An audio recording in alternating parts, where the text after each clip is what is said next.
This is a beautiful day to show you my fig trees. The same fig trees that I almost killed one winter by exposing them to the winters of central PA. These trees are not generally typical of central PA, but I happen to love figs, and so I wanted to make it work, and I like growing things that are not typically grown in central PA. Though I have found that a lot of people, and generally their ages span between 70 and 80 years old now, who have tried and grown some fig trees in the area. As you can see, these trees look like large bushes, but they're really trees. The leaves are very big, and historically I've seen the evidence of people using the leaves for various types of activities, cover up body, things like that. Really don't know much about that, but when I saw the size of the fig leaves, I understood why they were able to be used for different types of things. The figs are grown below the leaves and are covered up and protected very well, but all you have to do is kind of open it up like this, and you can see, right there, you see about maybe about a dozen figs right in there. And they grow to about small plum size, and these are Turkish brown figs, and they get very juicy and they're very sweet, and I love them. And in the past, very few made it in the house because I've generally eaten them right off the bush. They're that good.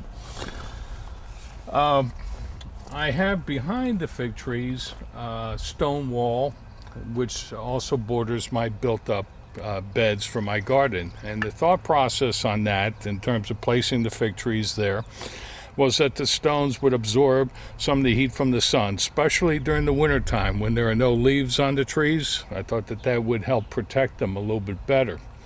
Well, one winter I learned a lesson. Even with the stones, even with the backdrop of the spruce trees, it still was not enough to protect these trees. And at one point in time during the springtime, and then early summer, when I saw no green coming out of the trunk of the tree, I thought I had killed it. And in fact, I was convinced at a certain point that I did kill it. And then I saw a little bit of green pop out, and then a little bit more and a little bit more. And as you can see, these trees have really taken off again, has given me a reinforcement as to how important it is to have faith in gardening. Now, after that event, I wrapped them up in the wintertime. I put 2 layers of 3-foot rabbit cage stacked on each other, and I filled up with hay and leaves and things like that. This is another one of my fig trees. This was planted after those 2 over there. And again, if you break in through here, you can see the figs. They're well hidden and well protected, and they're on their way. We should get some relatively early figs, probably by end of July, very early August, and then hopefully we're going to continue the crop after that.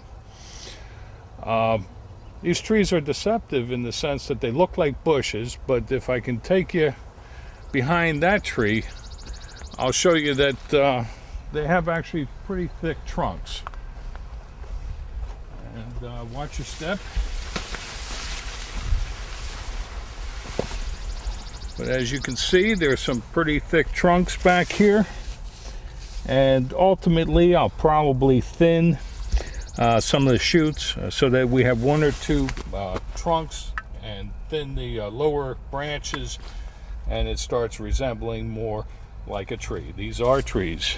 I'm learning as I go with these fig trees. I approach gardening from an intuitive standpoint. I've made some mistakes. I know that they like lime. They don't particularly like acidic types of soil enhancements. I made the mistake of putting a little bit too much horse manure in there at one point in time. But right now I think I have it down pat as to what works for these trees. My instinct is just relating them to information I've gotten from biblical text and conversations I've had with other gardeners. The lifespan of these fig trees is a very long life. When I say long, I'm expecting at least 35 or 50 years. I may be wrong, but that's my instinct on these trees. I've heard of some very big, large trees existing a little bit more south from here. I'm hoping to be one of the first people to grow a full-size fig tree in central PA. I think I will do it. And what started me on this whole quest was tasting a fresh fig. I think if somebody has that opportunity, not only to taste it fresh, but to taste it sliced in half and grilled on the grill where the sugar caramelizes, you become hooked on these fruits, and you become hooked on these trees.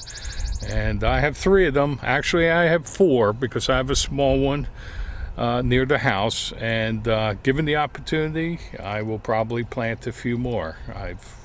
Now that I'm become more and more successful with them, and I'm seeing more and more of the fruits, and more people want the fruits. I share a lot of what comes out of this garden. I like to share. That's part of the reason why I garden. And right now, these fresh figs are probably the most requested fruit that comes out of this garden. Only second to maybe a great beefsteak tomato.